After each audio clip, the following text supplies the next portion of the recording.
Esse podcast faz parte da campanha O Podcast é Delas 2020. Conheça outros episódios procurando pela hashtag nas suas mídias sociais e incentive mais mulheres a fazer podcast.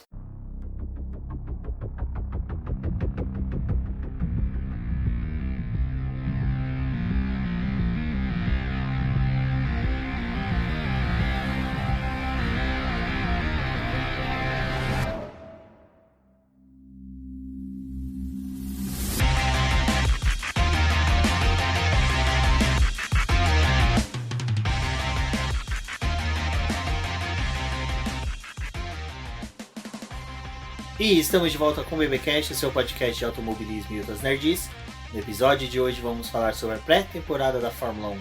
E aqui comigo está a Débora Santos Almeida. Olá, amigos, sejam bem-vindos a mais este podcast. E bom, vamos lá falar um pouco da Mercedes rosa, da Ferrari escondendo o jogo dela mesmo e da Renault aparecendo com um carro todo preto.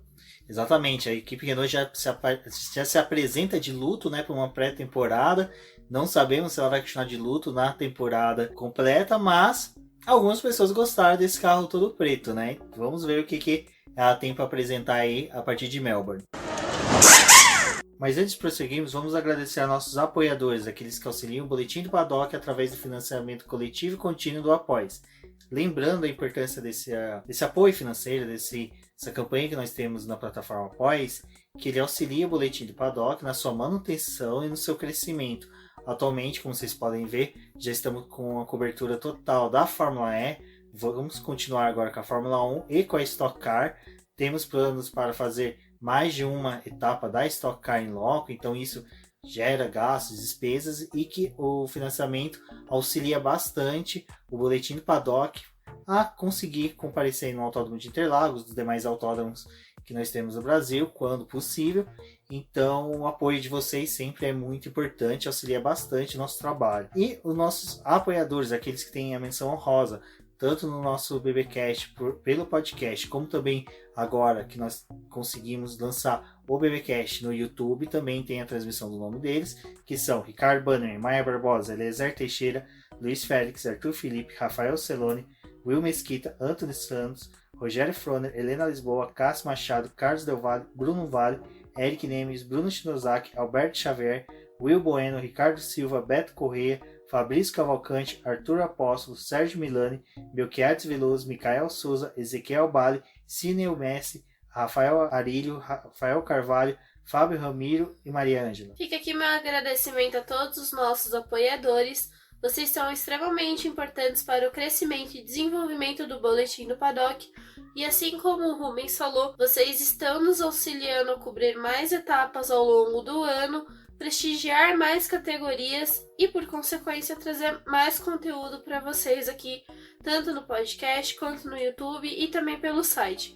Então não deixe de conferir todo o nosso trabalho em todas essas plataformas e conversar com a gente lá no Twitter utilizando a hashtag das categorias, como F1 no BP, FE no BP, assim vocês também auxiliam no nosso crescimento para que outras pessoas conheçam o nosso trabalho. Exatamente, se você conhece alguém que gosta de automobilismo, gosta de Fórmula 1, Fórmula E, Stock Car, MotoGP, Porsche Cup, enfim, todas as categorias que o Boletim do Paddock se mete a falar, compartilhe com eles. Sempre que vocês terminarem de ouvir o BBcast, durante vocês ouviram, viu que a gente falou alguma coisa, quer comentar, quer conversar com a gente sobre, chama a gente na hashtag lá do Boletim do Paddock, né? Quando for do tema do podcast, que nós vamos conversar com vocês, não só eu e a Débora com a Fórmula 1, mas também o Sérgio Milani, a Cíntia Venâncio sobre a Fórmula E, Stock Car, vocês também podem chamar a gente. E lógico, vocês viram que tem algum tema, alguma coisa que vocês querem debater com a gente, fique à vontade. Lembrando que nossas redes sociais tem no post desse episódio, mas sempre em todas as redes sociais, vocês procurar por Boletim do Paddock, vocês localizam a gente. E sempre os nossos redatores, autores de post, sempre estão também nas redes sociais ali interagindo com o nosso público. Estamos aqui para falar, né, da pré-temporada da Fórmula 1. Lembrando que este ano nós tivemos aí uma redução dos dias, né, Débora? Foi de 8 para 6 dias. E eu vi muita gente falando que foi bom, que foi ruim, que entendeu que foi bom, que foi ruim. Eu vou ser sincero, eu acho que 6 dias ficaram um tempo justo, mas eu acredito que esses 2 dias que se perderam deveriam ter sido jogados ou para o meio da temporada, ou um pouquinho mais para o final, ou talvez para auxiliar ali não só no desenvolvimento dos carros, mas para dar oportunidade para os pilotos de testes, né, poder guiar o carro, que eu salvo engano, nessa etapa, nessa pré-temporada, só o Robert Kubica, que é o piloto de teste que conduziu o carro, nenhum outro piloto de teste. A Williams, por exemplo, tem 2 pilotos de testes, né? E, por exemplo, a Haas, que tem o Pietro Fittipaldi, a própria McLaren, que tem o Sérgio Sete Câmara. Tudo bem que o Sérgio Sete Câmara fez um belíssimo trabalho na Fórmula E, lá como piloto de teste, foi segundo colocado. Falamos sobre ele no BBcast sobre Fórmula E. Escutem também, que ficou bem interessante a atuação dos pilotos de teste. Mas, voltando à Fórmula 1, eu acho que ficou muito apertado, até mesmo para a falta de testes que tem durante o ano, não para a pré-temporada, mas como a falta de testes durante o ano, 6 dias ficou muito apertado. Ano passado a gente teve 8 dias, a gente pode até recordar lá da saga da Williams de ter perdido 2 dias de teste, que para eles acabou fazendo falta, mas pensando no programa de 6 dias de teste com 8 horas disponíveis para poder testar os carros, é algo que as equipes acabam se adaptando porque ninguém vai para lá sem saber o que tem que fazer. Então cada pessoa tem o que tem que ser analisado e o que precisa ser buscado e visto nesses dias. Então cada um faz o seu trabalho, praticamente um trabalho de formiguinha, né? Cada um faz uma coisinha ali e funciona. Eles têm um planejamento durante esses dias. É óbvio que ter 2 dias a mais pode auxiliar para aquela equipe que ficou com o carro parado mais tempo, que perdeu alguma coisa, que precisava de um dia a mais de teste, ou até mesmo quando tem uma variação grande de temperatura, ou até mesmo do clima, se chove, essas coisas, pode ser algo que faz falta. Mas esses 6 dias parece que foram até bem justos.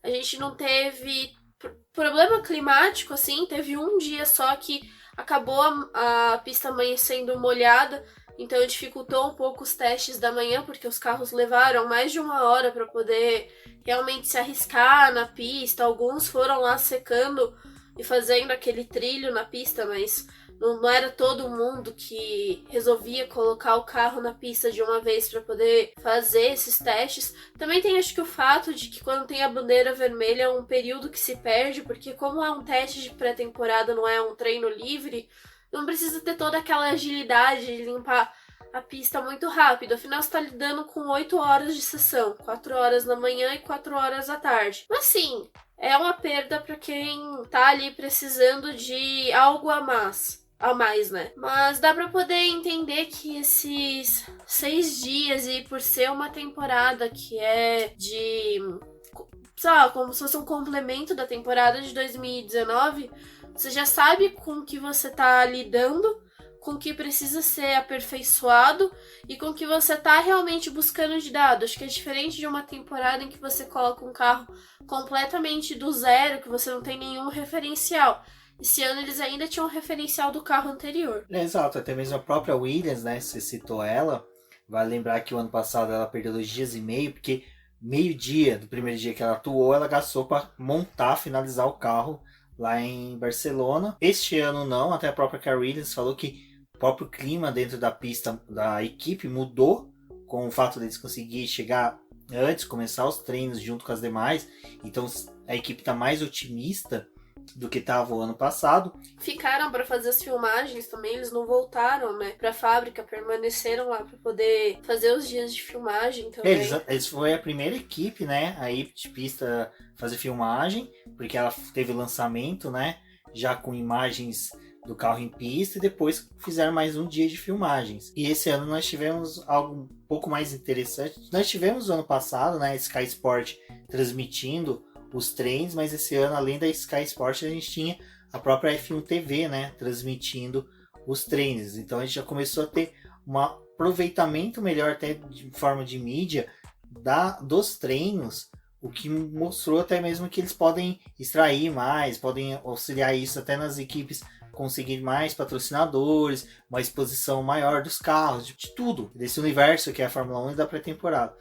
Ó, nós acompanhamos, a Débora assistiu os 6 dias de testes, né? Foram mais de 48 horas, né, de transmissão, porque começava um pouquinho antes, tinha uma apresentaçãozinha ali, depois terminava, ainda continuava.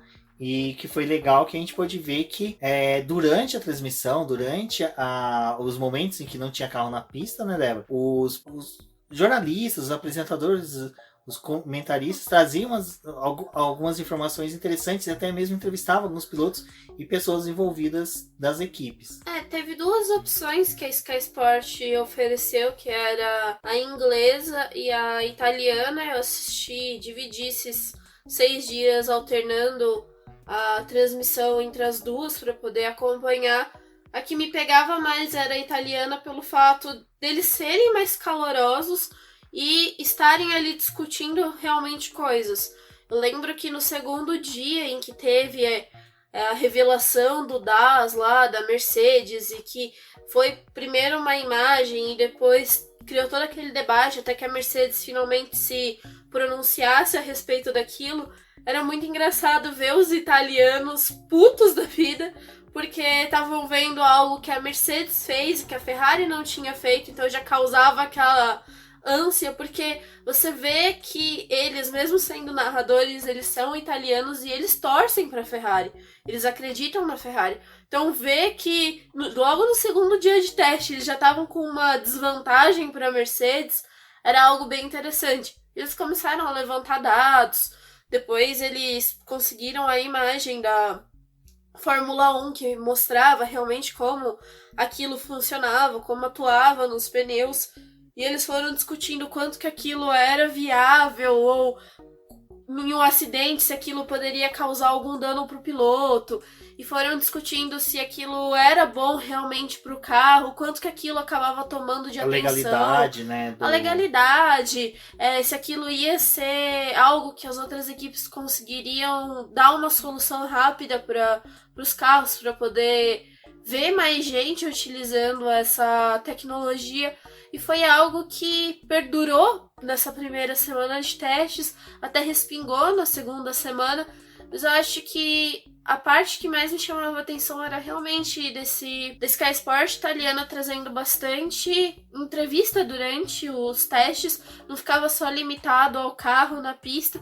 E às vezes, quando não tinha nenhum carro na pista, voltava ali para o pessoal, fazendo como se fosse uma espécie de mesa redonda com um debate, essas coisas. Então foi algo bem interessante. Então vocês aí se preparem nos próximos testes, conseguindo aí um acesso a transmissões tanto da Sky Sport como também da Fórmula 1, né? A Fórmula 1 também transmitiu através do aplicativo deles. E foi bem interessante também o da Fórmula 1 que eles toda hora tinha um piloto, né? Em intervalos tinha um piloto comentando, falando sobre o carro, eles tiravam dúvidas. As coletivas deles, né, eram algo bem esperado, né? Porque era o momento de tirar algumas dúvidas do pessoal, esclarecer algumas coisas, até mesmo dar aquele cutucão nas equipes para poder falar, e aí, o que tá acontecendo? E eles estavam interagindo, né? Se você tweetasse usando as hashtags tanto da Sky Sport como da Fórmula 1, mas era mais o pessoal da Sky Sport, eles estavam interagindo com os ouvintes, com quem estava acompanhando os treinos, muito parecido com o que o pessoal da Sport TV fazia.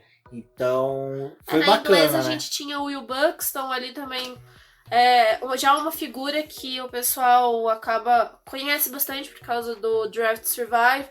Ele faz os vídeos da Fórmula 1 lá no canal do YouTube. Então já é um jornalista muito conhecido e também engraçado e que entende bastante do assunto. O último grande círculo da Globo, lá da Sport TV, em que junta jornalistas da área e também outros jornalistas para entrevistar uma pessoa, foi realizado com o Rubinho Barrichello. E por que eu estou trazendo isso?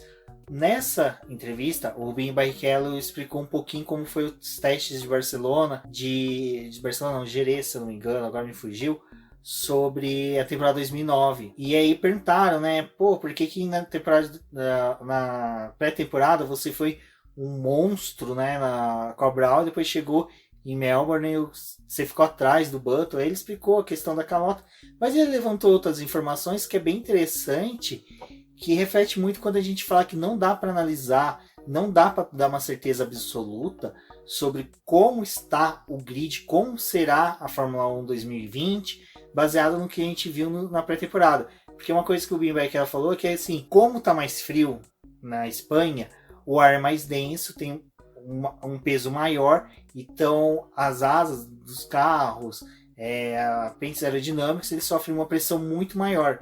Então durante os testes, eles também testam a resistência dessas peças. E aí eu fui procurar um pouquinho mais para saber disso, e vai muito além disso.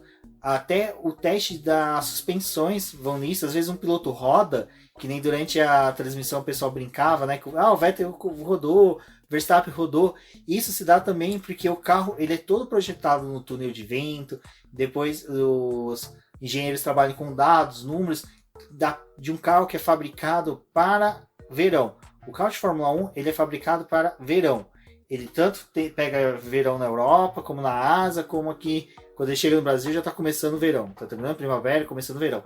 Então ele é feito para temperaturas quentes. Quando pega uma temperatura mais fria, como está em Barcelona, o carro tem um comportamento totalmente adverso do que ele foi projetado. Então é por isso que os carros, às vezes, os pilotos rodam, porque eles estão fazendo um teste para ver se a suspensão vai agir de uma forma diferente, o quanto que o carro resiste àquela força G, que vai ser um pouquinho maior. E também tem outro teste que é dos motores. Por quê? O ar mais denso, tem mais oxigênio, maior pressão, tem uma combustão mais forte, então eles conseguem levar os motores a uma pressão mais extensa, mais forte. E isso é uma coisa que é interessante, que a Débora até escreveu sobre, falando por que as quebras são essenciais durante a pré-temporada. É essencial que esses carros quebrem, aliás, ali é um momento para eles realmente quebrarem, porque as equipes ainda vão ter 15 dias pela frente para poder analisar os dados e realmente lidar com essas quebras, identificando aonde está o problema. Então torna esse carro mais resistente, buscar as falhas dele. Esse ano a gente teve os motores da Mercedes tendo bastante problema. Foi algo que chamou a atenção e até o próprio site da Fórmula 1 falou isso.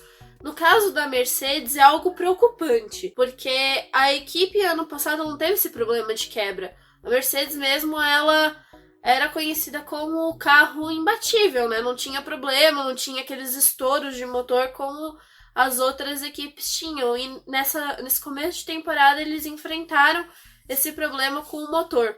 E nessa questão deles de mudar muito de um ano para o outro, é algo que chama atenção. Porém, os outros times eles estão lidando com motores, por exemplo, a Renault ela está tentando aperfeiçoar o motor dela, tanto para ela quanto para que a McLaren utilize nessa temporada. Então, ter quebra é tentar ver até onde esse motor vai.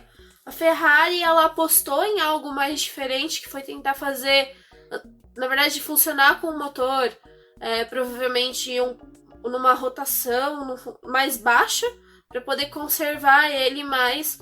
E o que muito se fala é que só vamos ver realmente o carro da Ferrari lá em Melbourne, que é quando ele vai estar realmente na sua plena atividade. Mas isso depende do que cada equipe estava buscando. A Renault mesmo, ela já tinha falado que ela ia fazer teste de motor, então o carro estava completamente preto. Teve equipe que nem sequer levou a atualização direito para a segunda semana. Tinha gente realmente focada nesse motor. A Honda, se eu não me engano, ela trocou o motor 2 ou foram 3 vezes, não por questão de quebra, mas por questão de confiabilidade, para poder testar os motores e saber se aquilo estava funcionando mesmo. Então cada uma estava trabalhando numa linha, algumas mais para a questão aerodinâmica, outras mais para a confiabilidade do motor. E é ali que o carro tem que dar problema, porque você vai ter ainda o tempo para poder solucionar. O pacote aerodinâmico, um dos pacotes aerodinâmicos principais, vem na primeira corrida. E foi legal que você citou uma questão que é da própria Renault, que é o que a gente falou no BBcast de apresentação dos carros. Naquele momento já estava rolando a pré-temporada, mas nós não entramos no mérito da pré-temporada. Foi o primeiro dia, né, quando a gente gravou aquele podcast, então era meio difícil de até falar o que estava acontecendo na pista. E naquela oportunidade nós citamos que a Renault já tinha, o Abiteboul já tinha falado, né, que eles iam focar na confiabilidade do motor. Então a gente ainda não sabe se esse carro da Renault é um carro bom, ruim, médio ou vai ser a mesma draga do ano passado.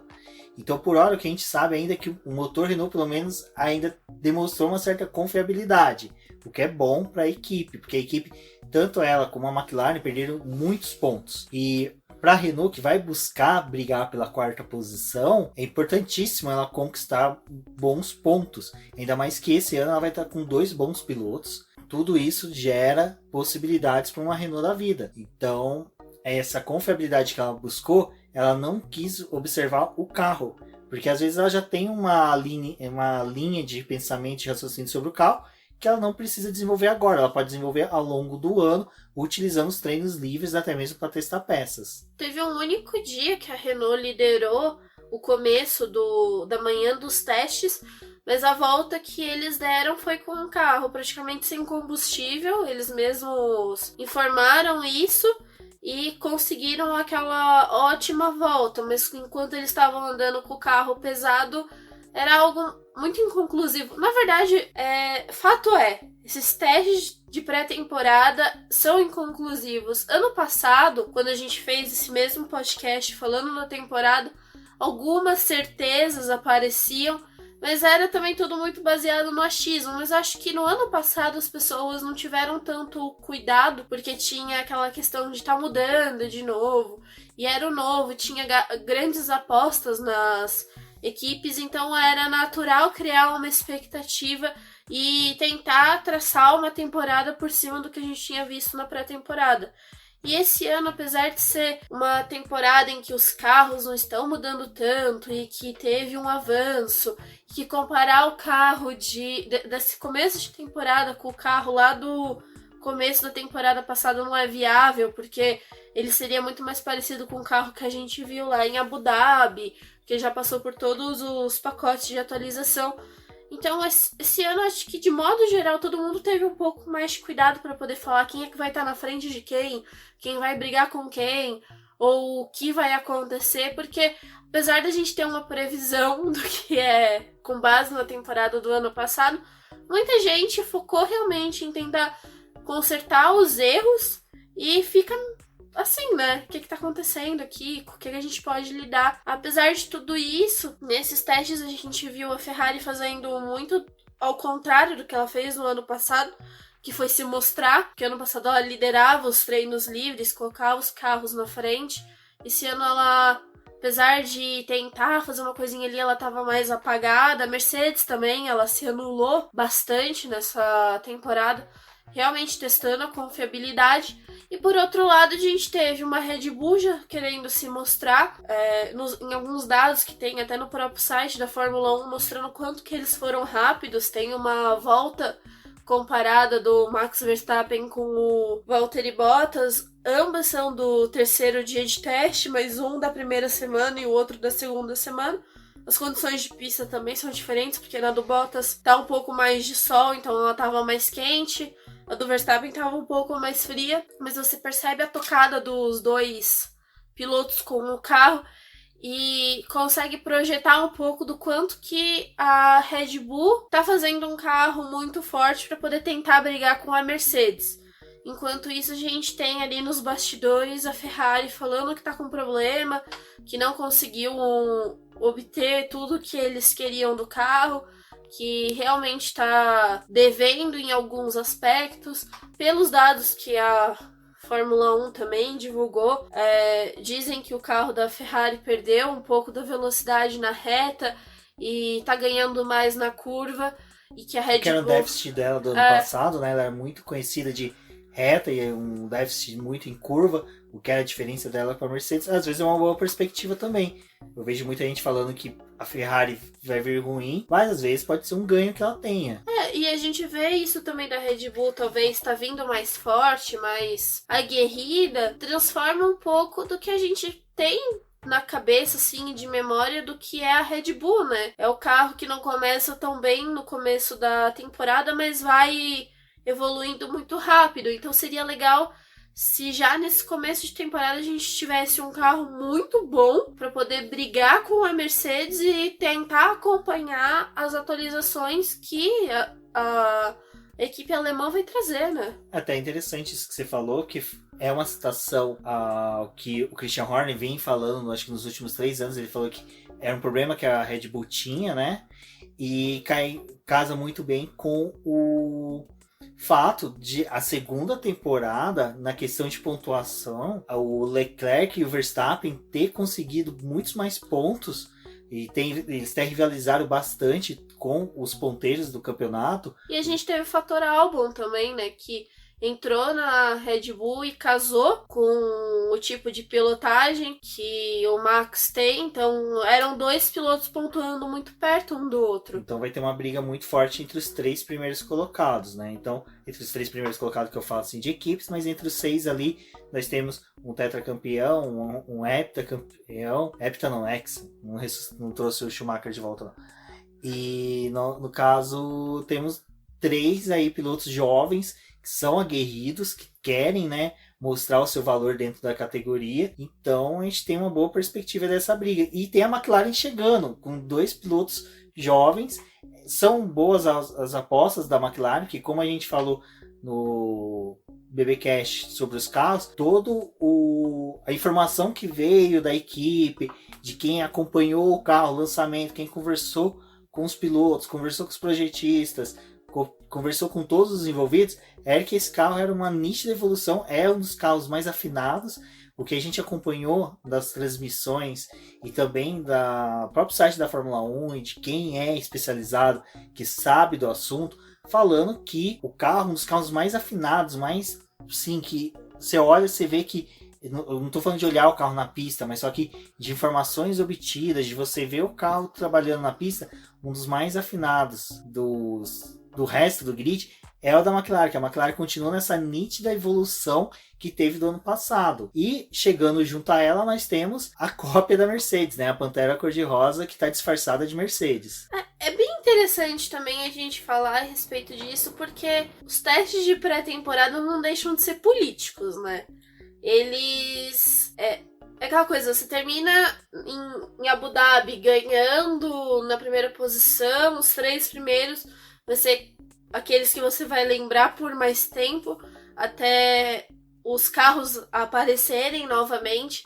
E aí vem os testes de pré-temporada e a gente começa a lembrar dos pilotos por eles terem liderado os treinos ou por terem andado próximo dos líderes.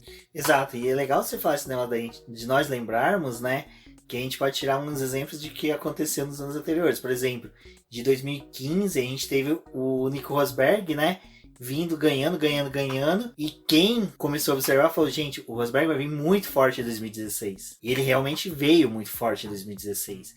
Veio estraçalhando. E você falando disso, a perspectiva que o pessoal tá falando muito que a Ferrari tá ruim, é um pouco de lembrança da corrida do GP do Brasil, que foi uma lástima total, aquela atuação dos 2 pilotos. E o GP de Abu Dhabi, que quem se lembra, nós falamos no BBcast que foi um GP monótono. Ele foi um GP que estava todo mundo querendo realmente concluir a etapa. Nós não tivemos nada assim de extravagante, de nossa, que tremenda corrida do que tinha sido as últimas da temporada. É legal de você falar isso, que às vezes a nossa impressão que nós estamos tendo da pré-temporada é um resquício do que a gente viu no final da temporada de 2019. Exato, e por isso que eu trouxe esse assunto, até porque a Racing Point, o que ela fez, se você olhar dos testes pré-temporada, foi tentar levar o carro ali para segunda, para terceira posição. Eles fizeram o papel deles de serem lembrados por quem passou por esses 6 dias de teste de pré-temporada. Então, se eles tiveram problema, o que a gente lembrou? Que eles estavam ali tentando encostar nos líderes. Então, não só o fato deles estarem com a cara de uma Mercedes de 2019, com um comparativo deles terem copiado absolutamente tudo do carro, e a gente ter essa memória realmente de física, né, de aparência, a gente tá tendo isso daqui. Já desestabiliza os concorrentes, né? Porque, nossa, já veio com a cara da Mercedes, que é um carro vencedor, que tava ali ganhando várias corridas, ganhou um monte de corrida no começo do ano. E aí você tem esse carro ali encostando no pessoal da frente. E tudo que a Racing Point quer, principalmente nesse ano em que ela finalmente conseguiu fazer um carro novo, porque diferente das outras equipes que estão adaptando seus projetos, eles realmente tiveram dinheiro esse ano para poder fazer um carro novo, é mostrar para o pessoal ali que disputa o meio do pelotão, que conta com a McLaren, a gente tá chegando, a gente quer a 4ª posição e se conseguir a 3ª. E é legal que você falou isso, porque o pessoal fala, tá igual a Mercedes, vai andar muito. Olha, a Haas ano passado era uma Ctrl-C, Ctrl-V do carro da Ferrari. Foi uma draga. O carro da Toro Rosso, na pré-temporada do ano passado, nós explicamos que a Toro Rosso e a Red Bull ia ter desenvolvimento igual, até de chassis, juntas para que pudessem extrair o melhor do motor. Toro Rosso foi boa, mas não foi tudo aquilo. Ela ainda estava servindo muito de teste, né, para a Honda. Não, então mesmo tinha assim, tudo isso. Ela não foi, ela não entregou tudo aquilo que seria se ela fosse uma cópia fiel ou uma cópia próxima do carro da Red Bull. A gente já teve... engraçado, só te cortando rapidinho, mas é engraçado a gente falar isso, porque, poxa, é muito legal você ter um carro, legal entre aspas, né? Você ter uma cópia do carro da Mercedes do ano passado. Mas a Mercedes já utilizou um pacote aerodinâmico e já deu um salto de um ano pro outro, não é mais o mesmo carro. Então, teoricamente, eles já estão em desvantagem porque eles não copiaram o carro desse ano, eles copiaram o carro do ano passado. E todas as equipes passaram por uma atualização de carro. E eles não, eles estão com um carro novo, com cara do ano anterior, que não tem atualização desse ano. Se a gente for colocar nessa linha, né? Exato, então a gente tem essa questão. Eu acho que é muito o pessoal falar, copiou, tá igual, tá, vai ser o mesmo desempenho, o próximo, porque vai brigar. Motor. Eu não acredito. Questão de motor foi uma coisa que até eu falei. Olha, 2014, motor da Williams. A Williams tem o mesmo motor da Mercedes. Mesmo, sim, rigorosamente é o mesmo. Até a Claire Williams em todos os anos ela fala, a gente não se preocupa tanto com o motor, porque a gente tem um motor, a gente só se preocupa mais com o desenvolvimento do carro.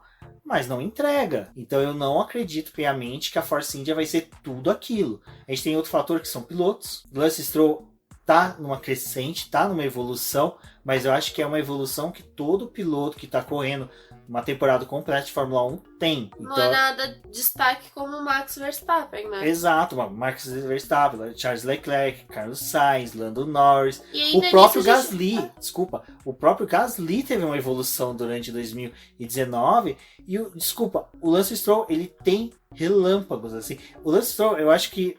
É loteria, né? Não, eu vou usar um exemplo que eu acho que muitos fãs vão ficar puto comigo, mas eu vou utilizar. É tipo o Gilles Villeneuve. Existe uma mística muito grande sobre o Gilles. O cara foi um tremendo piloto. Mas ele tinha só 1, 2, a cada 3 GPs ele fazia uma coisa grandiosa. Depois ele ficava apagado, batia, quebrava, destruía o carro. E não era tudo aquilo que se diz hoje. Eu acho que existe um romance em cima. Ele é muito romanceado no meio, né, nos fãs de Fórmula 1. E o Lance Stroll eu vi ultimamente ele recebendo esse mesmo romance de que, olha, tá sendo tremendo de um piloto, conseguiu um 4º lugar no GP da Alemanha. Cara, o GP da Alemanha até o Robert Kubica pontuou. Então, assim, foi um Deus dará, não foi aquele GP pra tirar para. Eu acho que um piloto que foi muito mais destaque do que ele, quase ninguém fala, foi o Vettel, que saiu de último lugar, chegou em 3º e ainda rodou. E quase perdeu a posição. 3º não, 2º lugar. Ele quase ainda perdeu a posição. Então, eu acho que assim... Eu acho que vai faltar um pouco de material humano.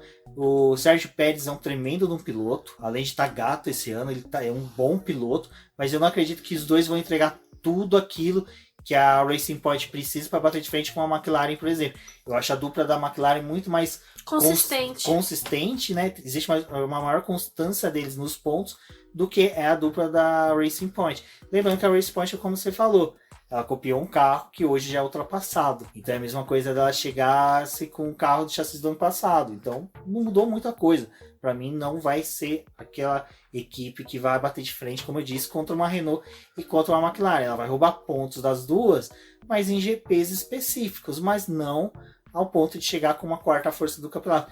5ª, 6ª força pode ser que ela brigue por quebra das outras equipes. Mas o quanto que ela vai quebrar? Também, né? Talvez se o motor não tiver tanto problema como foi nessa pré-temporada que a Mercedes teve o problema, pode ser que eles tenham essa vantagem por conta do motor, mas realmente tem tudo isso. Outra coisa que eles ressaltaram bastante nesses textos de pré-temporada foi o fato da Alfa Romeo ninguém ter dado muito por ela. Ela tá realmente apagada e na pré-temporada ela se mostrou um bom carro. Mas não é aquela coisa de você falar, nossa, eles lideraram o treino livre e agora eles vão chegar vencendo corrida. Não é isso. Mas é também esse jogo político de nós lideramos, nós não somos equipe para poder brigar com os primeiros, mas a gente tá evoluindo. Nosso ano passado não foi tão bom. O segundo semestre dela foi uma lástima. Tanto por culpa de piloto, tanto por adaptação. Estavam passando por um processo de adaptação, de trazer um piloto novo, que foi o Giovinazzi, para poder fazer uma temporada completa. Então tem tudo isso, mas também tem o fato de que agora eles estão com uma equipe sólida. O Robert Kubica, apesar de ser o piloto de teste, ele tá ali no simulador e trazendo as atualizações e as coisas pro carro e realmente sendo mais alguém para poder auxiliar nesse crescimento. Eles já tinham o Raikkonen, que faz exatamente isso. Então é bem legal essa parte. Bom, uma coisa que não existe spoiler é spoiler de história. E a temporada de 2019 já é a história da Fórmula 1. No Drive to Survive tem um episódio que eles estão falando da Haas, estão falando do conflito da Haas. Eu tô tentando lembrar o GP em que teve a batida dos dois carros. Eu não lembro se foi na Alemanha que eles se encontraram, se foi em Silverstone. Enfim, tem um lance lá que eles mostram os carros se tocando da Haas. E na mesma perspectiva que você está no onboard dos carros da Haas, do Grosjean e do Magnussen, você vê os dois carros da Alfa na frente. E como o Giovinazzi e o Kimi Raikkonen disputaram posições, não se tocaram, foram tão rápidas quanto a Haas, e é nisso que eu pauto. Eu acho que, e é uma coisa que eu sempre falei também, tem equipe que está ali para roubar ponto dos outros em acidentes. A Alfa Romeo, ela pode não ter tido uma boa evolução ano passado, mas ela roubou muitos pontos por os pilotos se respeitarem. Eu não me lembro de nenhuma corrida, eu acho que teve, mas eu não me recordo qual, que os dois pilotos se encontraram, mas é questão de corrida mesmo. E o Giovinazzi, é o que você falou, ele foi um dos pilotos que evoluiu no final do ano. Quando a Alfa Romeo estava em queda, ele evoluiu, ele começou a pontuar bastante. Ele foi tirando as três grandes equipes, ele foi o único a liderar a corrida. Mas teve uma sequência de pit stop, não importa. Liderou. Ele liderou, ele chegou, ele conseguiu fazer isso. No GP do Brasil, a gente assistindo a líder bancada, era uma coisa que era nítida. O Kimi Raikkonen tinha mais velocidade de reta, nas retas ali de Interlagos, a subida, tudo, ele tinha maior velocidade, mas chegava nas curvas e ele perdia pro Giovinazzi. E foi uma coisa que você falou deles se respeitarem. A imagem mais bonita que tem dessa questão de respeito foi o GP do Brasil, porque os dois andaram próximos. O Giovinazzi teve alguns momentos que estava com o carro mais rápido, melhor, que ele poderia ultrapassar o Raikkonen. E para poder não acontecer nenhuma besteira e não ser a mesma lástima que foi os dois carros da Ferrari de se bater, ele segurou, ficou atrás do Raikkonen e teve momentos que os dois estavam andando quase lado a lado, mas se respeitando, tendo essa coisa de não se tocar, porque eles estavam precisando dos pontos para a equipe. Exato, eles pensam na equipe, né, no conjunto. Que eu acho que é algo que a Haas mostra muito no Drive to Survive, o quanto que eles necessitam dos pilotos trabalhando em equipe e não é algo que acontece. Enquanto na Alfa Romeo a gente vê que eles estão trabalhando em equipe.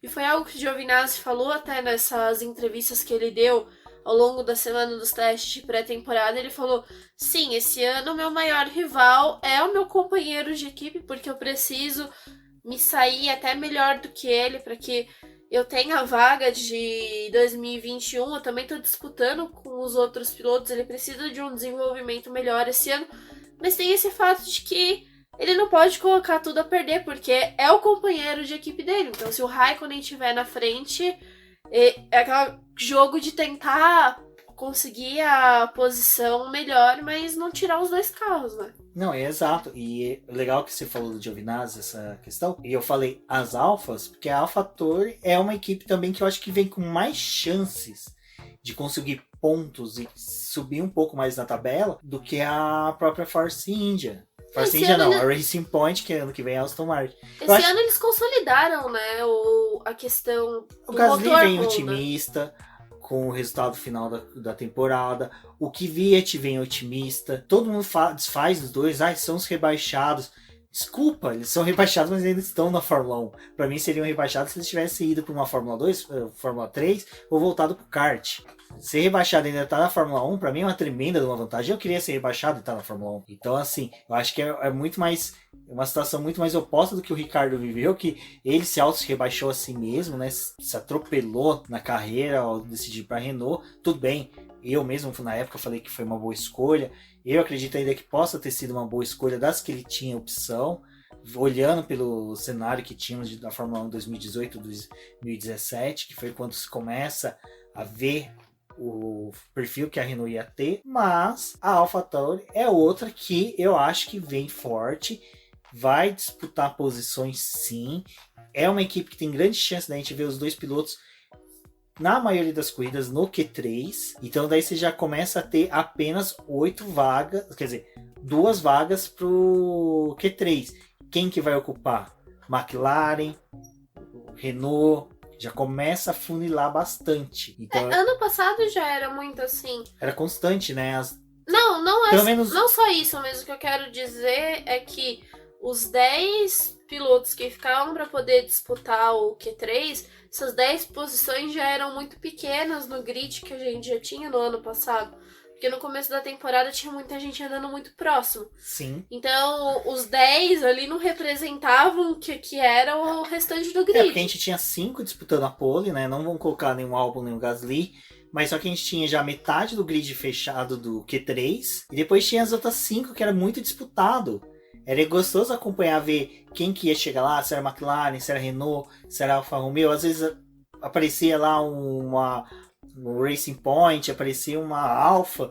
Então a gente consegue começar a ter essa perspectiva de que em 2020, pelo menos isso eu acredito, que vai ser muito mais disputado. E tem então, o fato também da Haas, deixa eu só concluir. Se acontecer uma cagada que nem aconteceu em Monza, que começaram a querer, vou segurar, a gente vai começar a ter uns azarões no Q3. E tem a questão da Haas também, porque... Q3 não, nas posições mais à frente. Porque ela, apesar de não estar muito bem nas corridas que ela disputou, a equipe conseguia acertar o carro para classificação e eles também tiravam vaga de outros pilotos com outro carro, né? E o carro da Haas parece que esse ano tá um pouco mais acertado, né? Assim, a gente fala que parece porque o que a gente obtém dos releases, dos retornos das equipes, não só deles, mas só que de pessoas que estão lá. Por isso que eu falo, gente, o Twitter é a melhor rede social que tem no mundo, porque a maioria dos jornalistas que estavam na pré-temporada, não só jornalistas brasileiros, mas estrangeiros também estavam tweetando, tirando foto, comentando, falando disso, falando daquilo. Então acompanhar as hashtags do F1 Teste, da própria Sky Sport, da Fórmula 1, e também dos sites especializados estrangeiros, a gente estava conseguindo obter algumas informações. O pessoal falava, olha, o carro da Haas ele parece muito mais harmônico em constância de voltas, que era uma coisa que ela perdia no ano passado. No passado ela começava até uma vez, assim, largava mal por causa da posição que ela conseguia, mas conseguia começar a ter um desempenho, aí de repente caía drasticamente. Então, nessa pré-temporada, é lógico, dentro daquilo que a gente falou, que não tem como tirar nada conclusivo, ela apresentou ter uma constância melhor. E isso a gente está falando, reportando o que obtivemos de informações. Então, a Haas eu acho que ela já começa a se distanciar mais do que vai ficar a Williams lá no fim do grid e começa a aproximar um pouquinho mais do que vai ser a briga entre as Alfas e a Racing Point dentro do pelotão intermediário. A Haas eu ainda não coloco muita fé porque ela teve problemas durante esses dias de pré-temporada no terceiro dia, que foi o último da primeira semana. Eles perderam metade do dia, ficaram parados e depois disso eles decidiram focar já na outra semana porque não tinha como resolver o problema do carro para aquele dia. Então eu ainda acho que a situação na Haas vai ser um pouco caótica. Apesar disso, é a 5ª temporada que os pilotos vão fazer juntos, a mesma dupla de pilotos. Então tem a vantagem deles se conhecerem. E se odiarem? E tem, né, a Drive to Survive, o segundo episódio é inteirinho da Haas, você consegue ver isso. Então, além deles estarem lidando com o conflito na pista, eles têm que lidar com o conflito dos dois pilotos e toda a história e mágoa que um carrega do outro. Então é uma equipe que eu tenho um pouco de ressalva, assim, apesar da quantidade de dinheiro que eles têm para poder construir um carro bom. É algo que o Will Buxton falou e é algo que eu realmente concordo. O problema da Haas é que ela não é uma montadora, ela compra peças de outras equipes para poder formar o carro deles, então eles brincam de Lego com peças do Playmobil. Nesse ponto, só cortando rapidinho, peço até desculpa. Eu acho que é legal de usar o termo Lego, até mesmo às vezes a gente utiliza o termo Frankenstein, o carro é um Frankenstein. Eu gostei de um termo que o Rubem Barrichello usou na entrevista dele do Grande Circo, que o carro é uma feijoada. É, tudo, não, É rabo. é rabo de pé. um, rabo da Ferrari, o pé de outro, a frente, focinha de outro. Então o carro da Haas ele é uma feijoada, né? Ele literalmente montado com o que... Ano passado era até uma feijoada mesmo, porque tava até com caldo preto, né? Exatamente. Mas a Haas eu acho que é isso. É assim, eu acho que a gente só vai saber realmente a situação da Haas no GP, depois do GP do Bahrein, se ocorrer o GP do Bahrein. Porque, assim, primeira corrida foi muito bem. Até Foi um azarão, né? Não, até mesmo até a porca do carro do Grosjean novamente se soltar. Mas o Magnussen foi bem, conseguiu uma boa colocação. Então, até ali a gente conseguiu. Pô, o carro vai vir novamente forte. De repente foi caindo, né? Tanto que lá para meio da temporada eles voltaram para a configuração Antiga. da Austrália, porque eles acreditavam que tinha uma coisa certa ali. Mas não tinha, né? Então, eu acho que a Haas, a Williams, a gente não vai conseguir saber muita coisa até uma segunda, terceira corrida. Eu acho que não vai ser um ano tão ruim pra Williams, mas também não vai ser um ano de, nossa, vamos conquistar milhares de pontos. Mas pode ser que algo funcione, até porque são dois pilotos novos que eles realmente querem mostrar serviço, porque não é a questão de mostrar só serviço pra Williams, né?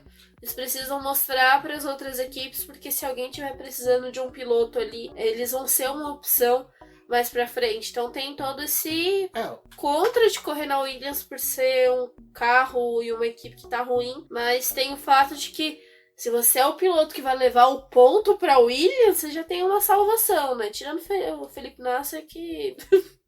o piloto que salvou a equipe. A Sauber, né? O Robert Kubica levou o ponto e foi defenestrado, né? Mas tá na Alfa Romeo, subiu tá de na vida. Alfa Romeo, vai pra DTM, apresentaram o carro muito bonito pra DTM pra esse ano que ele vai correr. Recomendo a corrida da DTM, tem os vídeos no YouTube, então vocês conseguem assistir as corridas. O ano passado, o Bruno Shinozaki, do fim do grid, fez os posts da DTM. A gente falou bastante aqui sobre a pré-temporada, como é a corrida, mas acho que um ponto que também pra gente pôr de ressalva aí, que eu vi muitas críticas no Twitter, é que o pessoal fala, pô, dá 15, 20 voltas, depois o carro fica meia hora nos boxes. 15, 20 voltas, depois fica meia hora nos boxes. Apesar que os pilotos chegaram a fazer 3, 4, 5, 6, 7 GPs de Barcelona durante a pré-temporada na soma de voltas. E aí é um legal que é um feedback que a gente conseguiu das equipes, que foi uma explicação mais ou menos de como ocorre o retorno dos carros do box até eles voltarem novamente para a pista. O carro ele vem, ele entra, até aquele momento que ele entra, tem dados, informações que não são transmitidas via rádio do carro para os boxes. Porque existe uma questão também de risco de perda de dados, interferência, então eles limitam muito o que é transmitido do carro para os boxes. Então, quando o carro entra nos boxes, eles vão recolher os dados e informações dos carros, não se mexe no carro, pega os dados, dá uma estudada nos dados e vê o que pode ser afinado no carro para ele retornar para a pista e se vai mudar o composto, se compensa mudar a configuração, se não compensa manter e vai dentro de cada programa. Então, por isso que o carro ficava muito tempo nos boxes. É que tem toda essa questão, vai verificar a temperatura que está o óleo, se tem vazamento, quanto que foi gasto de combustível, qual foi o desgaste do pneu, se compensa trocar o pneu, colocar um novo, colocar um velho, se o programa de... a deadline, né, checklist, desculpa, do programa daquele dia está sendo cumprido de forma correta, se está correspondendo ao que eles esperam. Então é por isso que não adianta eles mandar o carro, vai dando volta enquanto que a gente estuda os dados. Não compensa, porque até mesmo eles têm um carro só lá, apesar de ter peça suficiente para montar um novo carro, caso aconteça um acidente, mas é um carro só que está lá, então você não pode correr esse risco de um carro, ou até o Drive Survive, a gente está falando bastante, espero que a maioria tenha assistido, se não assistiram, assista, vale a pena. Eles falam que o Pierre Gasly teve uma despesa de 2 milhões só na pré-temporada, com batidas do carro. Então você imagina, uma equipe perder 2 milhões, uma Williams da vida, uma Haas da vida, que conta moedas, é complicado. Então é por isso que o carro ficava muito tempo nos boxes, tem todo esse afino, esse ajuste do carro, em que ele depende realmente de ficar ali parado nos boxes. Fora isso, também tem o fato de ter troca de motor, que não é algo que é realizado rápido. O próprio ajuste, não aquele ajuste que eles fazem na asa quando o carro para nos boxes, mas o ajuste da parte eletrônica que tem ali no bico também, não é algo fácil de fazer, eles têm que fazer uma leitura muito grande disso. E o pessoal que tá ali nos boxes não representa nem praticamente metade do pessoal que tá fazendo a verificação desses dados. Até porque algo bem interessante, nesse período que teve de uma semana para outra, começou a ter vários problemas do coronavírus na Itália. Então eles estavam tendo essa questão de já começar a fechar alguns lugares, as fábricas muito preocupadas com as pessoas que trabalhavam, e a própria Ferrari dispensou as pessoas que estavam cuidando do carro, fazendo análise de dado, mudou eles para casa. Vocês que fazem análise do computador que vocês estavam fazendo aqui na fábrica, vocês vão fazer a partir da casa.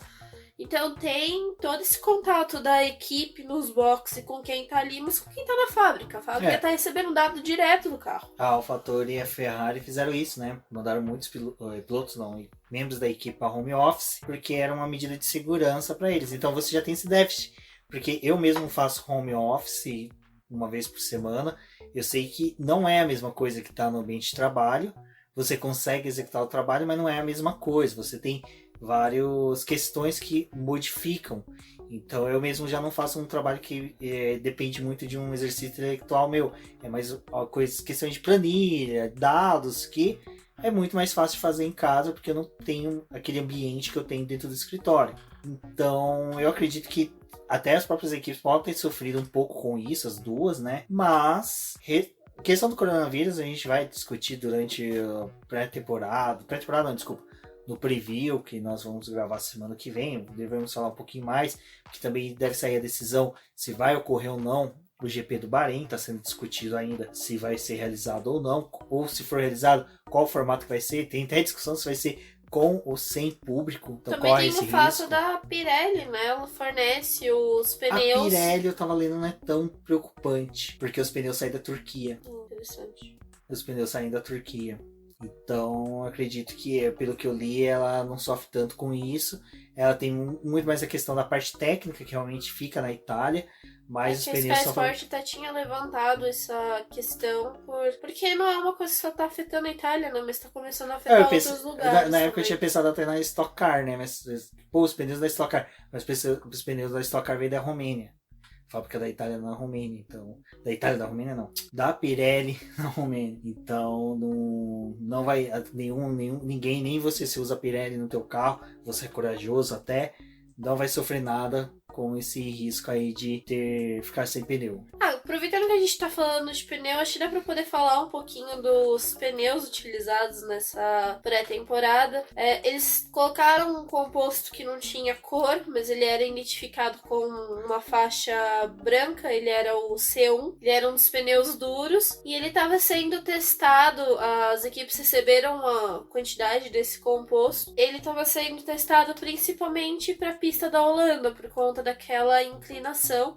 Saiu até as fotos durante esses dias da pré-temporada que ela já tá feita, já mostraram a inclinação, ela é realmente uma inclinação que é algo que a gente não tá acostumado a ver. E já fizeram até uns X onde que o Grosjean tem que bater. Esperamos que não tenha acidentes, né, gente? Não precisando ficar chateado com ninguém machucado, mas enfim. E tem esse fato que eles estavam testando esse composto já pensando nessa pista. A gente vai ter uma decisão aí nos próximos dias, né, de o que vai ser, se vai ser esse composto mesmo. Principalmente eles estão focando nos pneus dianteiros, que são os que vão sofrer mais e que tem mais preocupação. Tem o negócio lá do DAS, né? Que vamos ver como é que a Mercedes vai usar toda essa configuração. Eles estão usando mais essa configuração em volta rápida do que em simulação de corrida. Então pode ser que durante as provas a gente nem veja tanto eles utilizando isso, mas durante classificatório, porque dá uma melhorada aí no carro. Então tem todas essas coisas a serem discutidas, né? Eu ainda tenho minha tese que o DAS é algo só para distrair a atenção das outras equipes, para começar a deslocar alguns engenheiros para querer fazer também o DAS e para desenvolvimento do carro. Mas eu acho que se DAS aparecer em alguma outra equipe, seria só no meio da temporada. Mas eu acho que não é algo viável, porque eu tenho a sensação de que ele teria que ter nascido com o carro. Como a Mercedes fez. A nossa tese, né? De que um carro já projetado sem o DAS, ele pode não responder com a mesma eficiência se o DAS na Mercedes, então... Foi legal que perguntaram pro pessoal da Racing Point quanto tempo que eles iam levar pra poder copiar o DAS. Eles falaram, não dá pra ser rápido. Não eles levaram uma temporada pra copiar o carro da Mercedes, né? E o DAS ano que vem já tá vetado. Já tá fora, então não vai ter como copiar isso aí, não. Copiar. Eu quero ver como é que eles vão copiar o carro pro ano que vem, né? Porque o ano que vem é um carro totalmente diferente, né? Enfim. Vão colocar alguém na janela da Mercedes. Eles estão aproveitando ainda os indianos que trabalhavam pra ele. Vai ter alguém lá, um faxineiro, alguém sempre infiltrado, assim, com bigodão, fingindo que é entregador de pizza pra tirar foto, enfim, alguma coisa assim do tipo. Mas falando de Zandorf, não sei se pronunciei correto, GP da Holanda, 2 GPs que entram esse ano, né? Zandorf retorna, né, o GP da Holanda, e o outro é o do Vietnã, que também está sob suspeita de não acontecer por causa do coronavírus, né? O coronavírus eu acho que deve ter sido algum bactéria desenvolvida por alguém da Fórmula 1 que não queria ir para 22 etapas, estava desesperado, foi lá e desenvolveu esse alguém vírus. Alguém tá tentando mostrar pra Fórmula 1 que 16 etapas tá ótimo, entendeu? Precisa de 22. O pessoal é tão saudosista que fala que antigamente era melhor. Quem sabe... Por que não, né? Vamos voltar. Temporada de 80, né? 16 GPs, ótimo. Rubinho Barrichello até pode ficar feliz, assim, as chances do... Não, apesar que o Kimi, pra bater o recorde do Barrichello, precisa só de 10 GPs, né? Então, o Barrichello... Mas o jeito que tá cancelando corrida aí, a gente não vai ter metade do campeonato. Exato. Quem vai cancelar mais corridas com Ferrari vai ficar feliz que se pegar metade da temporada final, tem chance de ganhar o título. Ou não, né? Porque a metade final foi onde que ela conseguiu melhor desenvolvimento no ano passado, né? Então ela tá precisando só da metade da temporada. Tá. Só metade, faz sentido. Cancela o começo e deixa a Ferrari correr só no meio do ano pra lá. A gente vai ter uma boa temporada. Não, e é muito legal que começam umas coisas sobre coronavírus. É lógico, a gente tá começando agora a falar de alguma coisa um pouco mais aleatória, que não tem nada a ver com a pré-temporada, mas aconteceu a discussão durante a pré-temporada, que é até mesmo de realizar etapas sem pontuação, ou acrescentar pontuação. Eu acho que o pessoal já começa, sabe? A querer demais. Querer demais. Page views demais pros sites. É muito interessante isso. Gente, 22 etapas, 21 etapas, enfim, é ruim, porque você já tem o campeonato decidido ali, decidido que eu quero dizer em questão de você ter ele todo formado, bonitinho, com as etapas que você vai ter, expectativa do público, não sei o quê. Mas convenhamos que a temporada, né, não tá acabando na última corrida do ano. Não, essa questão acho que nem pega tanto. Eu acho que a questão mais mesmo foi uma coisa que já no GP do Brasil, ali o pessoal já tava discutindo de, a temporada acabou a disputa por títulos antes, a gente tem que se deslocar do Brasil quer dizer, da América do Norte pro Brasil, do Brasil tem que ir para Abu Dhabi. A gente já viu jornalistas falando, é um desgaste, aí as equipes, os mecânicos falando que é um desgaste. A gente teve toda uma discussão aí na pré-temporada que saiu, até a Juliana Serrazoli escreveu sobre. E Abu Dhabi ainda tinha, né, mais 2 dias de teste, depois que encerrava tudo, mais 2 dias de teste. Isso, mas aí falando sobre o post da Juliana Salazar, falando sobre questão de mecânicos, pessoal que tá tendo depressão porque trabalha ali o ano inteiro, não tem tempo para ir encontrar com a família. Quando abre uma vaga para ficar na fábrica, sai pessoal briga com taco de beisebol para saber quem que vai para a fábrica, o que os engenheiros hoje preferem. Nós temos o exemplo de Jimmy Allison, que é um engenheiro que saiu da Ferrari, foi para a Mercedes só porque ele queria ficar na Inglaterra, o país que ele reside, então ele queria ficar próximo da família. O pessoal que faz análise de dado, né, também não precisa estar sempre ali em cima do carro. Às vezes é engraçado porque essa parte de engenharia da Fórmula 1 é tão segmentada que não é que nem na Stock Car que a gente tem 1 ou 2 engenheiros que lidam com o carro. Na Fórmula 1 é um engenheiro que lida com o parafuso, é um engenheiro que lida com a asa, é um engenheiro que faz análise de dado do que é coletado no meio do carro. O da Haas é um engenheiro que faz a planilha de apostas para saber quando o Grosjean vai bater. Tem tudo isso. Então, às vezes, os caras não estão realmente em cima ali do carro, eles estão trabalhando fora dali. Mas tem os mecânicos que, né, não tem como fazer a troca dos pneus via Wi-Fi, até porque conexão da Haas não permite. E tem tudo isso, né? Então, mas eu acho que sobre a pré-temporada a gente conseguiu falar bastante aqui. Não adianta a gente querer falar o que aconteceu no primeiro, segundo, terceiro, quarto, quinto, sexto dia de testes. A Débora realizou excelentes textos falando sobre a pré-temporada. Todos os links estão no post dessa edição. Se você está assistindo pelo YouTube, na descrição tem o link da publicação, então você pode ler os textos também. Mas agora é aguardar. GP da Austrália. A gente viu os testes aerodinâmicos e o pessoal utilizando bastante daquelas grades de aferição aerodinâmica no carro, em várias partes do carro, não só aquelas grandonas que envolvem a lateral do carro, mas em mini pedacinhos ali para poder ver o comportamento do ar. Muita gente utilizou o FlowVis, que traz um visual legal na pista, porque você vê o carro todo manchado. Geralmente eles usam o verde, mas tem outras equipes que usam vermelho, azul, para pontos específicos do carro. É legal que ele cria aqueles desenhos do ar no carro.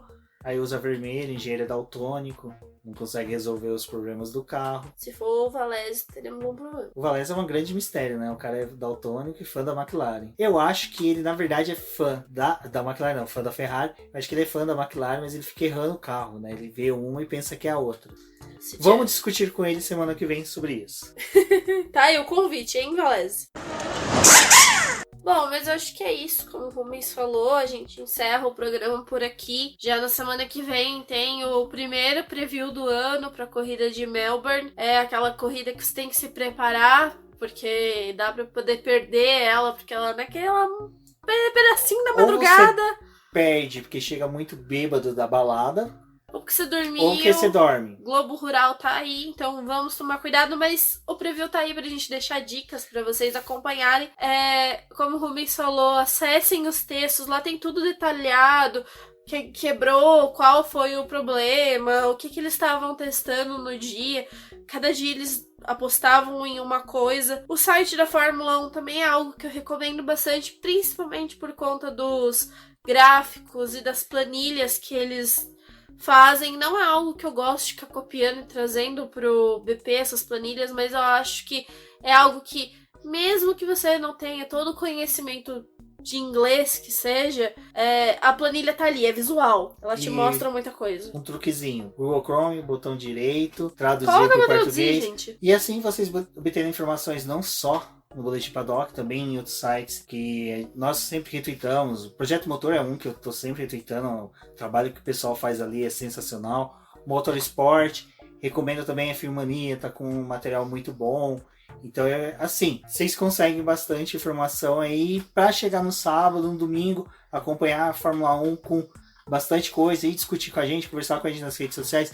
Interajam com a gente através das hashtags F1 do BP e na hashtag mais família bacana que tem, que é PF1BR, que é lá do podcast F1 Brasil, do Carlos Del Valle, do podcast F1 Brasil. Então é bacana vocês acompanhar com a gente aí pela internet. Façam as suas apostas no Fantasy. Vai ter o do Boletim do Paddock lá também para vocês apostarem junto com a gente. participar lá do joguinho de apostas da Fórmula 1. E eu acho que é isso, né, Rubens? Não tem mais o que falar sobre a pré-temporada. Ela forneceu essas coisas que a gente conseguiu discutir aqui e aguardar a primeira corrida do ano, onde ali a gente já começa a traçar alguma coisa para as próximas provas.